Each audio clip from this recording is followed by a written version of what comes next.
네. 그러면 이제 그 3부에 여러분 이제 펀드 구성위에 1부터 이렇게 이제 공부를 해보겠습니다. 이게 1, 2로 나눠져 있다고 제가 OT 때 말씀드렸죠. 근데 대부분 여러분 16개 중에서 이 1에서 많이 나요, 여러분. 두 번째 부분보다. 자, 그러면 이제 1장부터 시작을 해볼게요, 여러분. 펀드를 자본시장법에서는 펀드는 영어잖아요. 그래서 집합투자기구 이렇게 이제 표현해요. 그러니까 집합투자는 그릇이다. 뭐 이렇게 이해하시면 되는데, 자, 그럼 먼저 집합투자가 이제 무슨 뜻이냐? 법에서 집합투자를 어떻게 규정을 해놨냐? 이제 그거부터 봐볼게요. 그 이제 1번의 집합투자 첫째 줄, 요거 이제 알아놔야 됩니다. 그 네 가지가 나와 있죠. 그러니까 자본시장법상 집합투자는 2인 이상이 투자하는 거예요, 여러분. 2인에 갔던 걸로 있어요. 그러니까 투자자 수가 단독 1인이면 안 되고 2인 이상 투자자로부터 모은 금전 등을, 두 번째 중요한 말은 일상적 운용 지시를 받으면 안 돼요. 그러니까 운용자가, 투자자가 간섭하면 안 된다는 거예요, 여러분. 운용자가 자율적으로 운영하는 거거든요. 운용 지시를 받지 아니하면서, 세 번째, 그럼 어디에 투자하는 거냐? 돈을 모아서 재산적 가치가 있는 자산에는 다 투자할 수가 있습니다. 그게 증권이다, 부동산이다, 특별자산이다, 이렇게 이제 분류를 하지만 재산적 가치가 있는데 투자를 하고, 그리고 4번은 뭐예요, 여러분? 그 결과를 투자자한테 귀속시키는 거다. 이익이 났으면 이익 난 대로, 손실이 났으면 죄송하다 하면 된다는 거예요. 이런 이제 네 가지 개념을 갖고 있는 게 집합투자예요. 여기서 여러분 이제 2인 이상이란 말 자체가 여러분 2명 이상한테 투자를 권유하는 거다. 그게 아니에요, 여러분. 그 밑에 줄에 끝부분에 보면 2인 이상 투자자에게 판매해야 된다는 걸 의미해요. 그러니까 실질적 투자자 수가 2인 이상이 돼야 된다는 거예요. 권유를 2명 이상한테 했다는 게 아니고 실제 투자한 수가 2명 이상한테 판매를 해야 된다. 그런 뜻이 되겠어요. 그 다음에 이제 우측에 가면 그 집합투자기구의 종류라 그래서 이제 2번 나오는데요. 그 7가지는 이제 뒤에 자세하게 나오니까 뒤에 가서 볼게요. 이게 이제 법적 형태거든요. 자, 이제 2절에 집합투자기구의 이제 설립. 펀드를 이제 만드는 거예요, 여러분. 설립 또는 이제 설정한다라고 얘기하는데, 페이지를 넘겨서 여러분 그림을 좀 보겠습니다. 펀드를 설립하는 절차는요, 크게 이게 이제 증권신고서를 제출해야 되는 그 과정이 있고요. 또 이걸 별도로 등록을 해야 돼요. 집합투자기구 이제 등록이라는 절차가 있습니다. 근데 미리 말씀드리면 과거에는 이걸 별개로 진행을 했는데 그게 번거롭다 그래서 지금은 증권신고서 제출, 그게 효력이 발생하면 등록이 완료된 걸로 이렇게 간주를 합니다. 그러니까 별도로 하질 않아요. 등록 행위를 별도로 하지 않고 증권신고서 제출 행위하고 묶어서 하는데, 그래서 여러분 증권신고서 제출 그 과정을 좀 이해해야 돼요. 여러분 이제 펀드를 설정할 때는 얘가 이제 증권을 발행하지 않습니까? 수익증권, 대표적인 게 이제 수익증권이죠. 증권신고서를 금융위에 제출해서 금융위에 이제 접수가 됐다. 그걸 이제 수리라고 이렇게 표현합니다. 수리가 되면 일정 기간이 경과해야 이제 효력이 발생해요.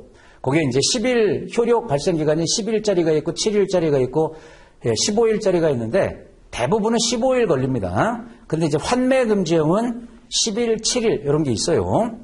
그건 이제 살펴놔야 되고요.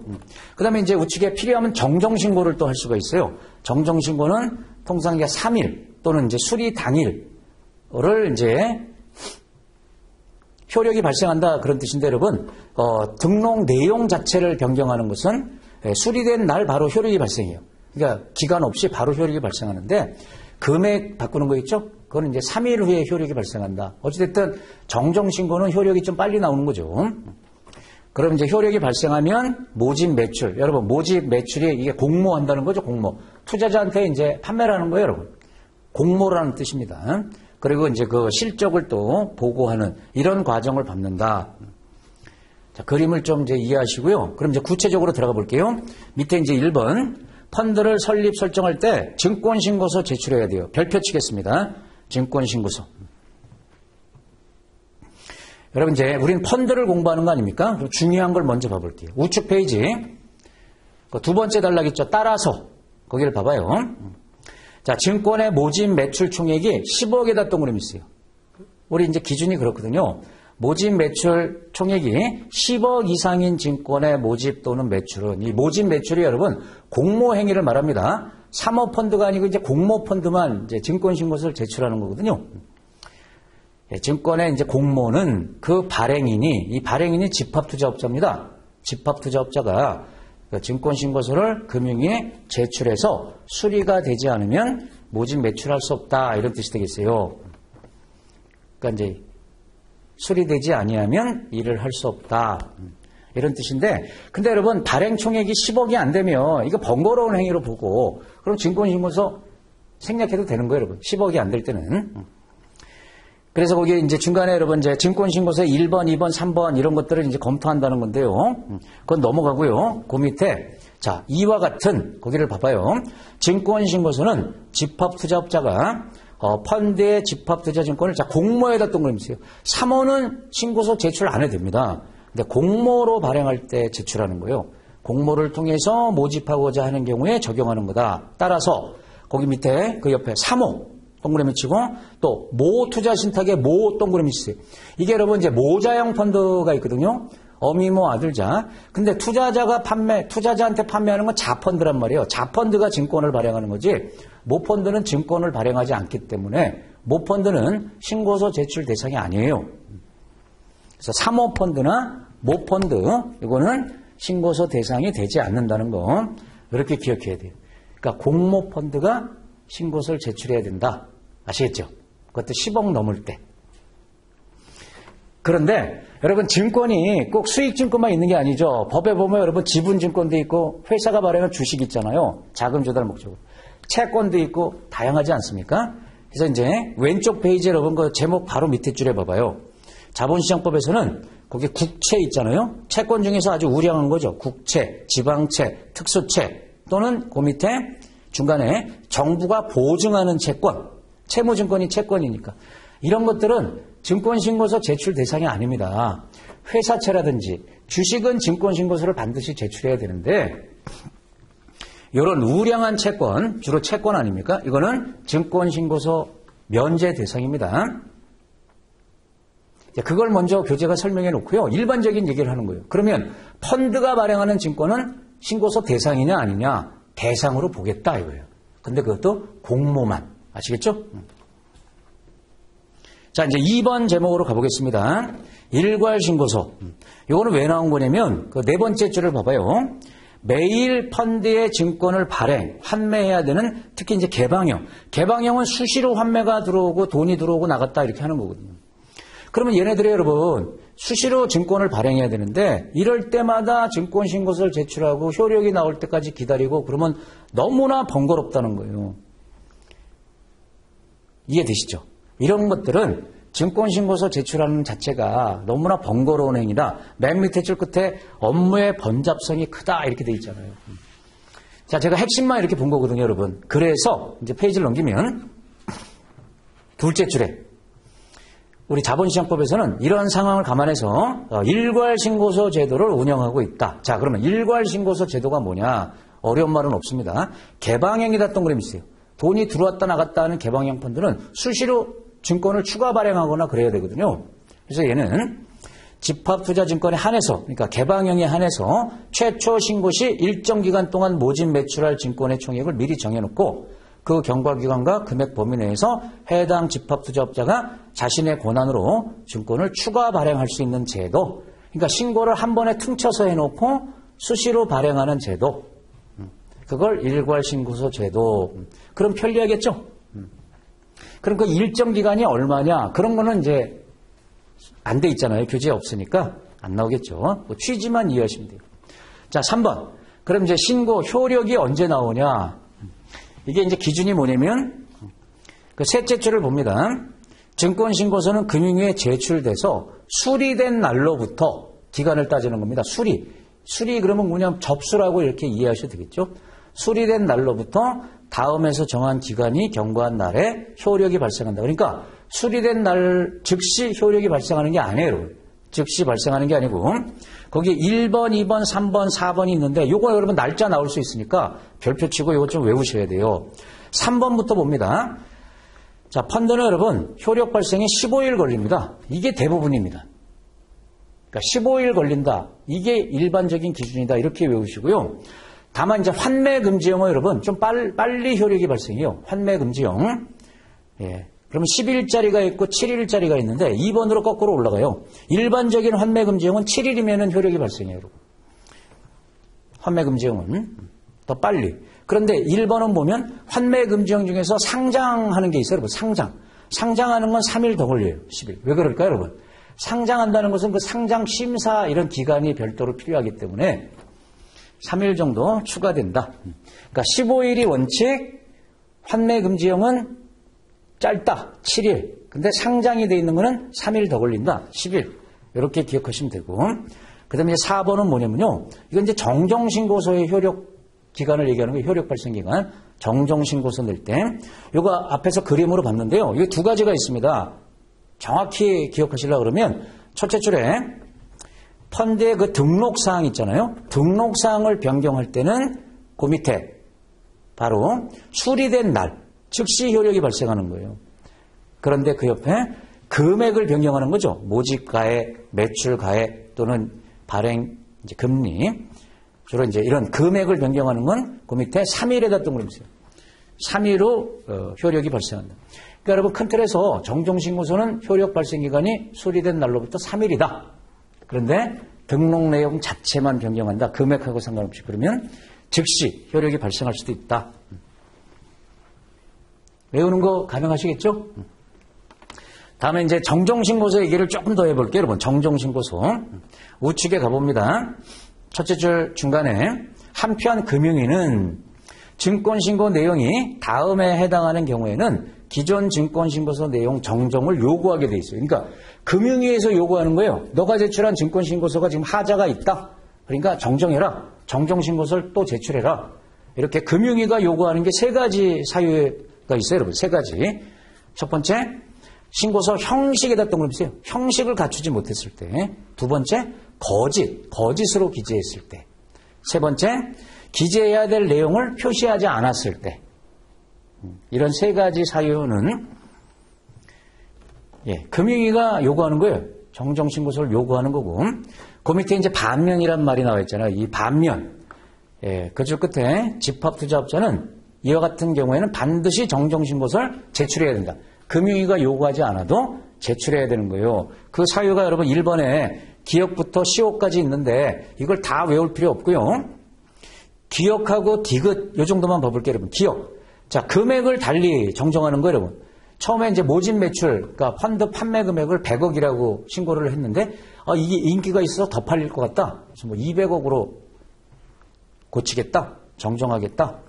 또는 디귿. 집합투자기구 뭐 등록사항을 정정하겠다. 이런 것들.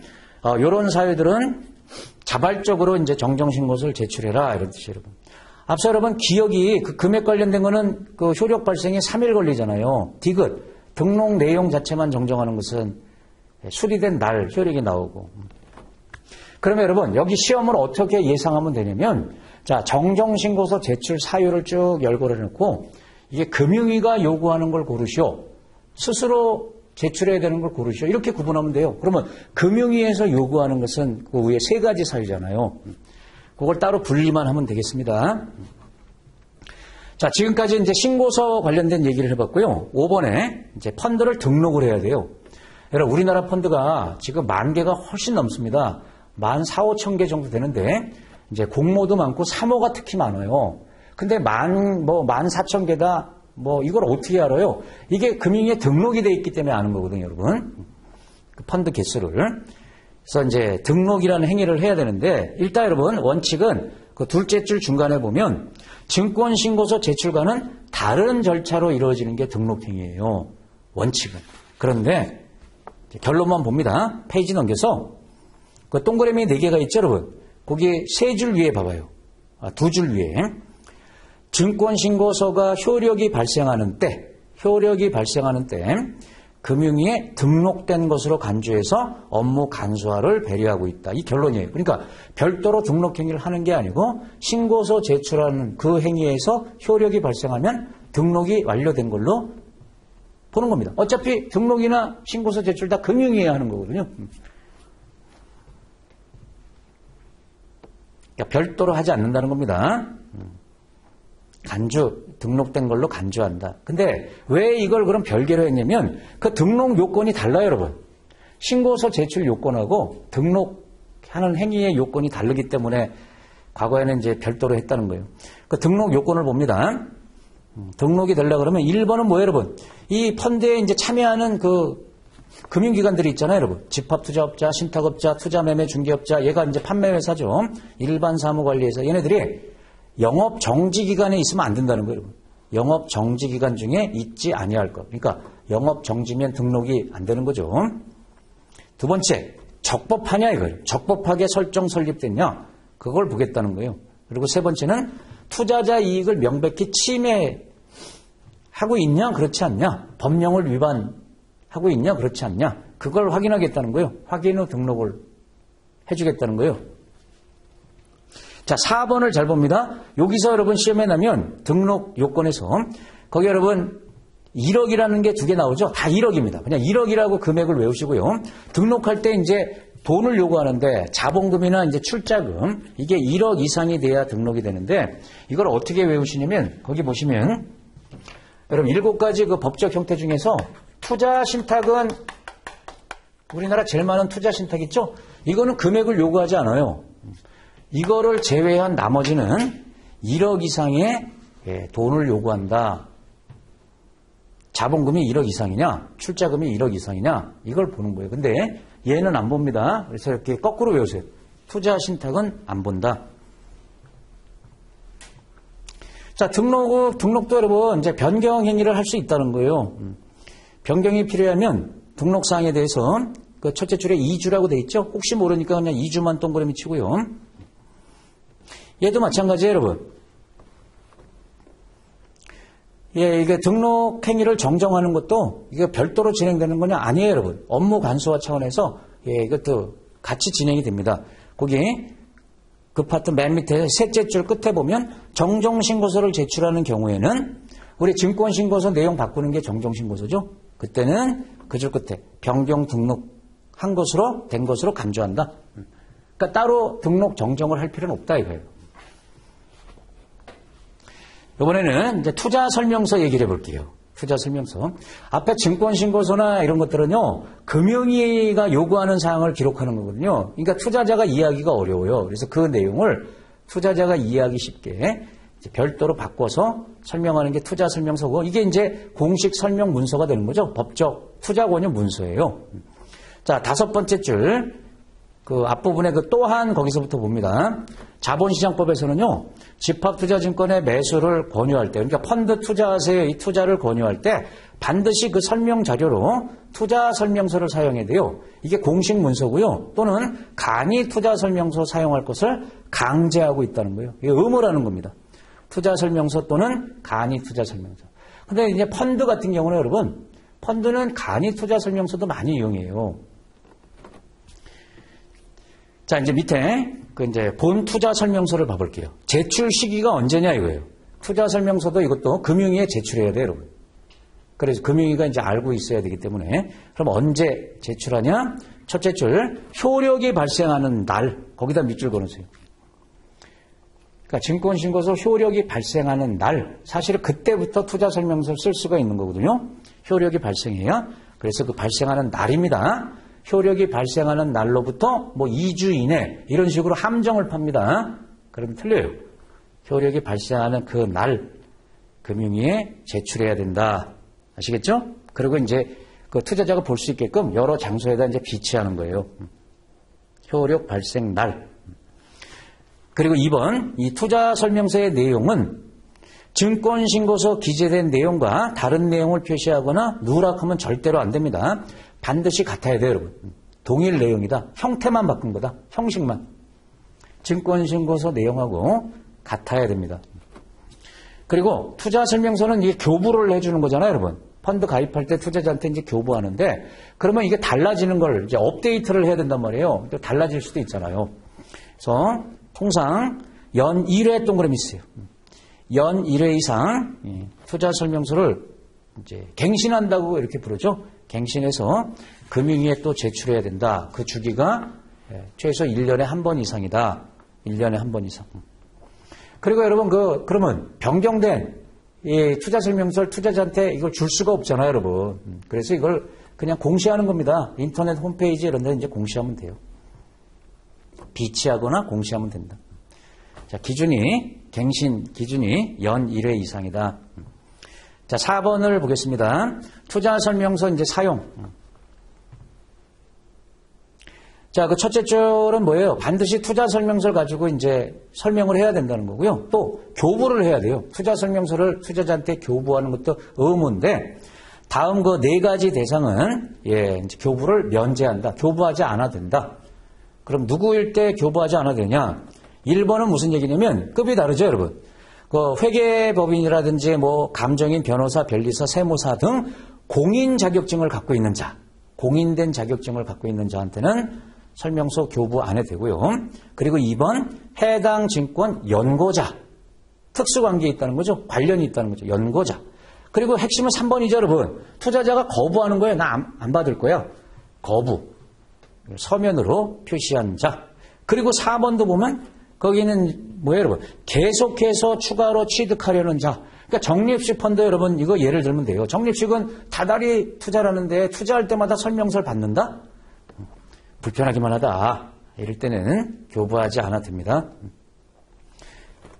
그리고 그 밑에 동그라미 4개는 안 읽어도 돼요. 그 바로 위에 뭐냐면 다만 투자 설명서를 이렇게 직접 교부하는 대신 전자문서를 활용할 수도 있다. 전자문서를 활용할 수도 있다는 거예요. 그 위에 4개는 여러분 아시겠죠? 교부하지 않아도 되는 대상을 말하는 거고요. 그리고 밑에는 교부하는 방법이 실제 종이냐 전자문서로 대체해도 된다는 거죠. 전자문서. 자, 이제 마지막, 이번 시간 마지막에 여러분 5번 거짓 기재로 인한 배상 책임. 당연히 여러분 거짓 내용을 설명서에 담아놓으면 판매회사 이제 배상 책임을 져야 되는데요. 자, 증권신고서와 투자 설명서에 다음 상황에 이제 다음과 같은 이제 문제가 있으면 문제가 있을 때 그 해당하는 자, 그러니까 누구냐 이거예요, 여러분.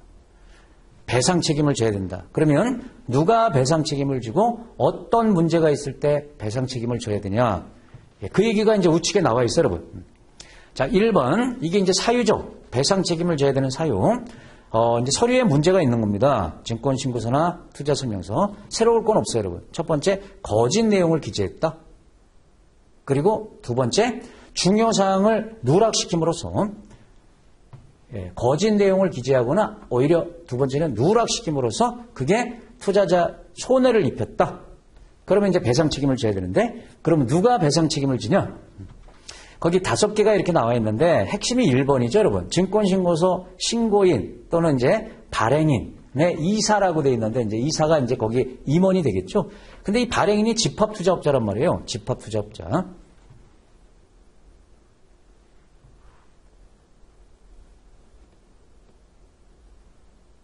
또는 밑에 이제 5번에 투자 설명서를 작성하거나 뭐 교부한 자 뭐 등등 중간에 뭐 신용평가를 받았을 때 신용평가업자 그냥 다 외우지 마세요, 여러분. 그러니까 제가 아까 판매회사라고 이렇게 예를 들었는데 판매회사보다는 이제 집합투자업자 신고서 제출 그 발행인 자체가 집합투자업자니까 걔네들이 이제 배상 책임을 지는 거예요. 근데 여러분들 3번에 보면 예측 정보 오류에 대한 사항 이게 이제 뭐냐면요. 우리가 이제 그 설명하는 과정에서 여러분, 이게 다 이제 뭐냐면 불완전 판매 이렇게 하게 되면 이제 배상 책임진단 말이에요, 여러분.